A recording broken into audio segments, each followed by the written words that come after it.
화평장로교회 새벽 예배를 하나님 앞에 올려드리도록 하겠습니다. 우리 다 같이 함께 신앙 고백 드립니다. 전능하사 천지를 만드신 하나님 아버지를 내가 믿사오며 그 외아들 우리 주 예수 그리스도를 믿사오니 이는 성령으로 잉태하사 동정녀 마리아에게 나시고 본디오 빌라도에게 고난을 받으사 십자가에 못 박혀 죽으시고 장사한 지 사흘 만에 죽은 자 가운데서 다시 살아나시며 하늘에 오르사 전능하신 하나님 우편에 앉아 계시다가 저리로서 산자와 죽은 자를 심판하러 오시리라. 성령을 믿사오며 거룩한 공예와 성도가 서로 교통하는 것과 죄를 사하여 주시는 것과 몸이 다시 사는 것과 영원히 사는 것을 믿사옵나이다. 아멘. 우리 함께 찬양드리겠습니다.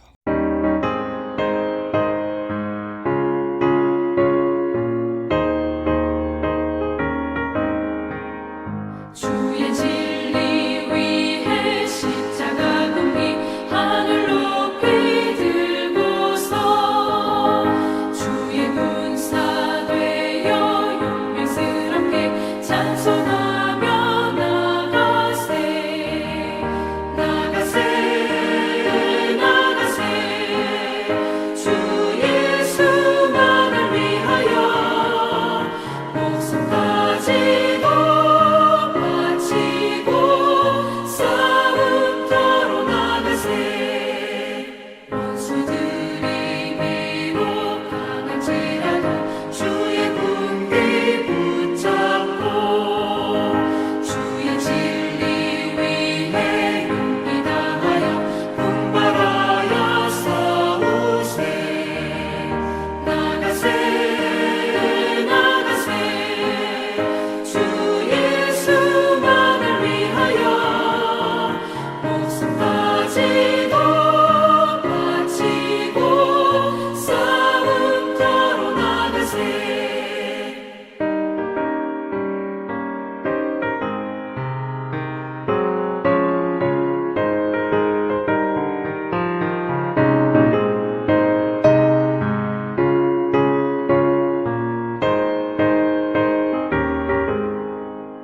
산과 들과 바다 가는 곳마다 주의 군기 날리며 반갑고도 기쁜 승리의 소식 온 세상에 전하세 나가세 나가세 주 예수만을 위하여 목숨까지도 바치고 싸움터로 나가세 원수들은 이미 예수의 손에 하나 없이 패하고 주의 군기만이 영광스럽게 온누리에 날리네 나가세 나가세 주 예수만을 위하여 목숨까지도 바치고 싸움터로 나가세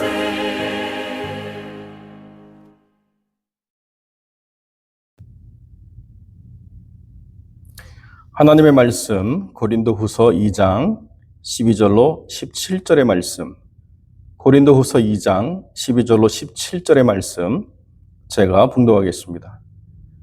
내가 그리스도의 복음을 위하여 드로아의 이름에 주 안에서 문이 내게 열렸으되 내가 내 형제 디도를 만나지 못하므로 내 심령이 편하지 못하여 그들을 작별하고 마게도냐로 갔노라.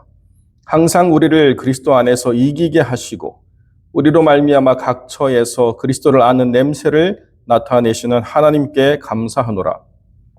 우리는 구원받는 자들에게나 망하는 자들에게나 하나님 앞에서 그리스도의 향기니 이 사람에게는 사망으로부터 사망이 이르는 냄새요 저 사람에게는 생명으로부터 생명에 이르는 냄새라.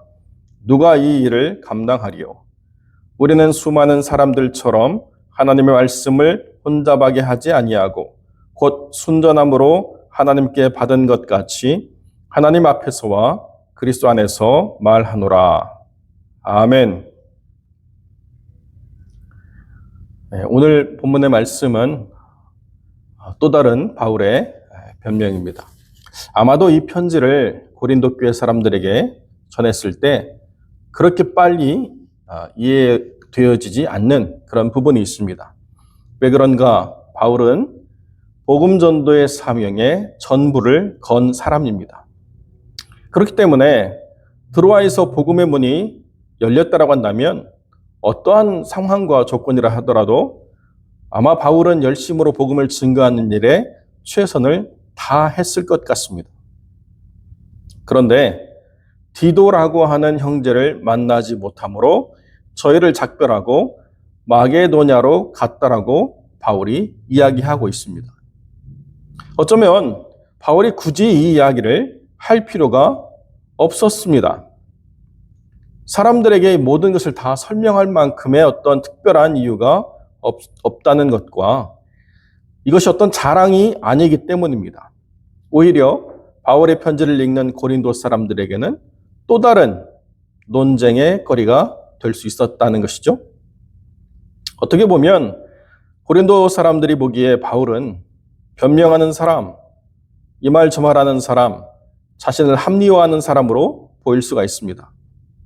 복음의 문이 열렸는데 그것을 놓치고 무엇인가 자랑할 만한 어떤 결과를 만들어내는 그 사명을 하지 못한 채 그 자리를 피했다는 것이 무슨 특별한 것들인가를 생각해 보게 된다는 거죠.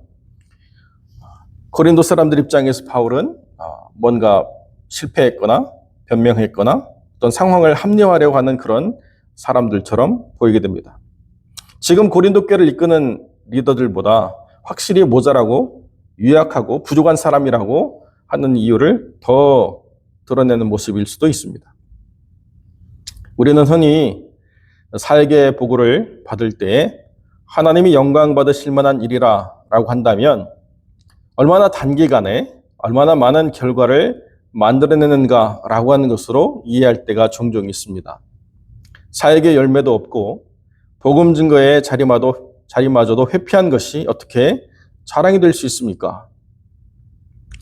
아마도 바울은 이런 일반적인 생각에 대해서 강력한 도전을 하고자 이 사건을 언급했을 수도 있습니다. 수많은 사람들이 하나님의 말씀을 혼잡케 하는 방식이 바로 자신들이 만들어낸 가시적인 결과, 그것이 하나님의 영광이라고 설명하는 것에 있습니다. 그런데 때로는 그 열매가 스스로를 높이는, 그리고 평생 스스로에게 왕관처럼 따라다니는 결과물로 사용되는 것, 거기에 큰 오류가 있다는 거죠. 바울은 사람들이 추구한 방식을 따르지 않음으로 그리스도의 향기를 드러냈고 승리를 경험했다라고 우리에게 이야기해 주고 있습니다. 두 종류의 향기가 있습니다. 두 종류의 냄새가 있다라고 말하는 것이 더 정확하겠습니다. 하나는 사망으로조차 나는 냄새요. 하나는 생명으로조차 나는 냄새입니다. 얼핏 보면 서로 다른 상태의 냄새라고 생각하겠지만 바울은 두 가지의 그 모습을 한 가지의 형상으로 설명해 주고 있습니다. 생명으로 나는 냄새도 사망으로 나는 냄새도 그리스도 안에서 또 세상 안에서 죽음이라고 하는 공통된 부분을 담아내고 있기 때문에 그렇습니다. 우리가 그리스도의 향기를 드러낸다고 하는 것은 생명이신 예수 안에서 살고 세상에서는 죽는다는 것을 의미하고 있습니다. 반면에 사망의 냄새는 어느 때 나느냐? 그리스도 안에서 죽고 세상 안에서 살 때 난다는 것이죠. 무엇을 위해서 살고 죽을 것인가라고 하는 내가 정한 대상의 차이가 냄새의 차이를 분명하게 드러내고 있습니다. 우리는 어떤 사람들입니까? 세상에 대해서는 죽고 그리스도 안에서는 살기를 원하는 사람들입니다. 그렇기 때문에 세상적인 어떤 숫자로 또는 모습으로 드러내는 모든 결과들이 다 하나님의 영광이 되고 그리스도를 높이는 거룩한 향기가 된다라고는 반드시 말할 수가 없다는 것입니다. 바울은 여기서 사역의 결과를 자신의 성공과 연결시키려는 사망의 냄새를 드러내지 않고 그리스도의 향기를 드러내는 선택을 하려고 했다라고 말하고 있는 것입니다. 무엇과 바울이 싸워서 이겼습니까? 사람들의 평가와 영광을 얻으려는 욕망과 싸워 이긴 것입니다. 우리는 종종 영원한 것을 숫자로 표현하려는 어리석음을 보일 때가 있습니다. 영원 그 자체는 무엇을 더한다라고 해서 더 늘어날 수 있는 것도 아니고 무엇이 모자란다라고 해서 손실이 발생하는 것도 아닙니다. 그러나 유한한 세상은 더하면 결과를 볼 수 있고 빼면 결손, 손실이 나게 마련이라는 거죠. 바울은 드로아에서 무언가를 하지 못했기 때문에 또는 하지 않았기 때문에 실패했다라고 말하는 것이 아니라는 것입니다. 내가 만들어낸 결과보다 더 중요한 것은 기도라고 하는 하나님의 사람과 함께 동역하는 아름다운 동역이 더 중요했다라고 이야기하고 있다는 거죠. 이런 것처럼 고린도 교회에서 지금 무언가를 만들어내고 그것이 자기의 정당성이라고 주장하는 수많은 사람들과 달리 바울은 그저 고린도 교회 성도들과 함께 동역하기를 희망하는 그러한 사람이라는 것을 우리에게 보여주고 있다는 거죠. 디도 때문에 멈추고 디도 때문에 돌아갔다라고 한다면 사역이라고 하는 것은 여기에 의미가 있다는 거죠. 사역의 결과물보다 더 중요한 것은 함께 사역하는 사람이 중요하다는 것입니다. 그런데 우리는 세속적인 방법으로 하나님의 사역을 재단하고 평가하는 일들을 너무나도 쉽게 대할 때가 참 많이 있습니다. 모든 것이 숫자로 표현되어지는 세상에서 살다 보면 자랑할 만한 숫자를 만들어지지 못하는 것이 부끄러운 일이라고 이야기하게 됩니다. 삶의 가치도 숫자로 다 표현되어지는 세상에 있습니다. 얼마나 버는지, 얼마나 큰 집에 사는지, 얼마나 큰 배기량을 가진 차를 타는지, 얼마나 비싼 것들을 소유하고 있는지, 얼마나 많은 시간 자기의 기쁨을 위해서 사용할 수 있는지 모든 것이 다 숫자로 표현되어질 수 있습니다. 그러나 얼마나 하나님을 사랑하는지, 얼마나 헌신됐는지, 얼마나 하나님 앞에서 성장하고 있는지는 숫자로 표현되어지지 않는다는 거죠. 바울의 시대에도 크다라고 말하는 사람들이 자신을 과시하고 드러나기 위해서 많은 방법들을 사용했습니다. 자기를 따르는 사람들을 만들어내고 그 사람들을 통해서 자기가 높임을 받으려고 하는 모습들을 드러냈습니다. 지금도 드러나는 모양의 윤색만 좀 다를 뿐 원리는 동일하다는 거죠. 한 영혼이 온 천하보다 귀하다는 이야기를 우리가 많이 듣습니다. 그러나 한 영혼이 온 천하보다 더 귀하기 때문에 그 한 영혼을 섬기고자 애쓰고 수고하는 목사가 정말 소중하다라고 말하는 일들은 드물다는 것입니다. 누군지도 기억할 수 없는 허다한 무리를 하나님이 허락해 주셔야 온 천하보다도 귀한 영혼을 수없이 맡은 종이 큰 종이라는 세상 원리를 그대로 우리가 따르는 것입니다. 우리는 지금 큰 교회를 비판하거나 그런 교회를 섬기는 종을 모독하려는 것이 아닙니다. 그렇게 평가하려는 사람들의 생각을 우리가 비판해야 된다라고 이야기하는 것입니다. 우리는 종종 어떤 결과물을 만들어내지 못한 사람들이 가시적인 것으로 우리를 만족시키지 못할 때 기뻐하지 않고 상당히 그 부분을 차갑게 평가하는 때를 볼 수가 많이 있습니다. 저는 몇 해 전에 제 큰누님이 섬기는 시골 교회를 방문했습니다. 거기는 정말 작은 교회고 정말 소수의 사람들이 모여 있는 곳이었고 또 세상적으로도 자랑할 만한 것이 많지 않았습니다. 심지어는 몇몇 분은 글자를 알지 못했기 때문에 사모였던 제 누님이 찬송가 가사를 큰 소리로 외쳐 불러주어야 되는 그런 상황들이었습니다. 제게는 개인적으로 누님이지만 저는 정말 믿음 안에서 중요한 사역을 하고 있는 사역자를 보고 왔다라고 생각하고 있습니다. 아름다운 곡조, 잘 짜여진 순서와 그리고 좋은 음향 기기로 모든 사람들에게 만족을 주는 그런 예배는 아니었습니다. 마치 시장에서 물건을 파는 소리가 들리는 것처럼 찬송과 가사를 외치고 또 그 가사에 음도 틀린 채 곡조를 따라 부르는 분들과 함께 했지만 그 예배는 상당히 오랫동안 제 머릿속에 남았습니다. 왜 그 자리에 있어야 되는가? 왜 그 자리가 소중한가? 세상의 가치와 평가로는 평가받을 수 없습니다. 그러나 그런 자리를 지키는 수많은 주의 종들을 통해서 여전히 주님은 영광을 받으시고 계시다는 거죠. 미 상원의 채플린이었던 리처드 헬버슨이라는 사람의 이야기가 한때 회자되었던 적이 있습니다.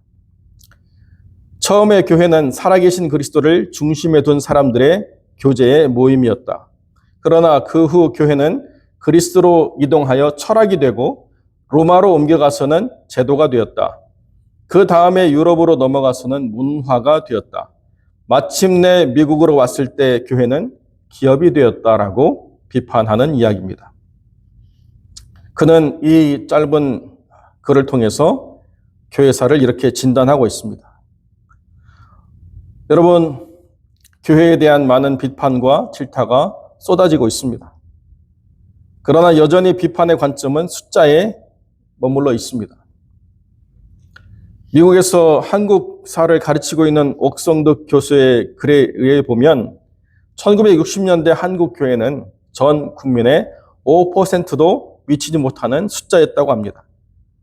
그런데 어느 한순간 부흥이라는 이름으로 포장된 교회의 물량주의, 성공주의가 판을 치면서 교회는 심각하게 세속화되고 그리스도의 향기를 찾기 어려운 모습으로 변질되어져 갔다는 것입니다.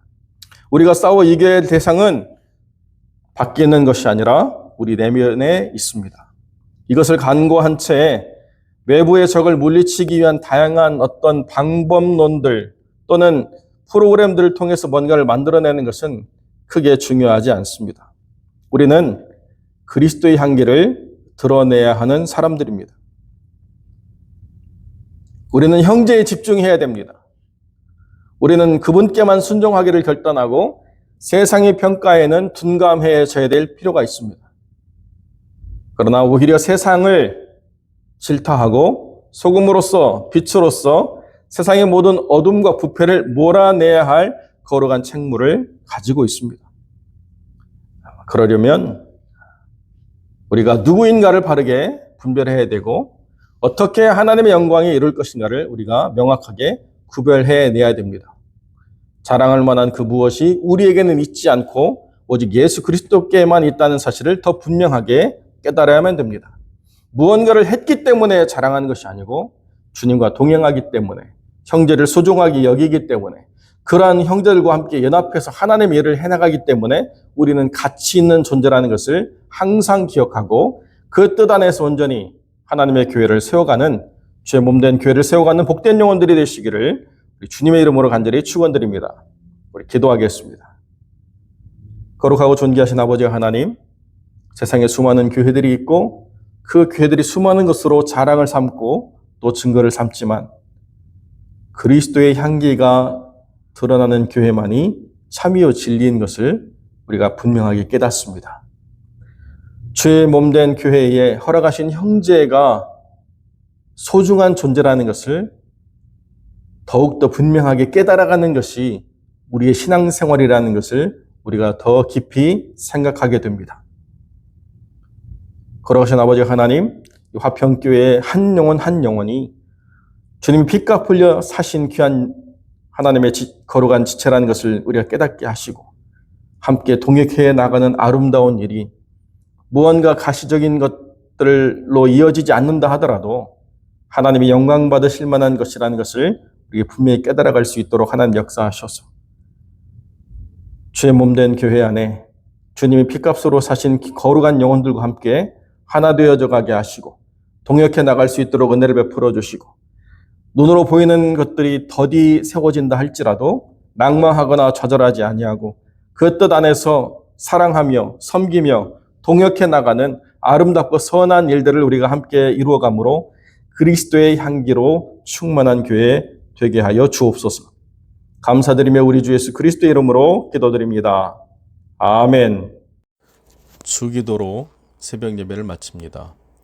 하늘에 계신 우리 아버지여, 이름이 거룩히 여김을 받으시오며 나라의 마옵시며 뜻이 하늘에서 이룬 것 같이 땅에서도 이루어지이다. 오늘날 우리에게 일용할 양식을 주옵시고 우리가 우리에게 죄 지은 자를 사하여 준 것 같이 우리 죄를 사하여 주옵시고 우리를 시험에 들게 하지 마옵시고 다만 악에서 구하옵소서. 대개 나라와 권세와 영광이 아버지께 영원히 있사옵나이다. 아멘.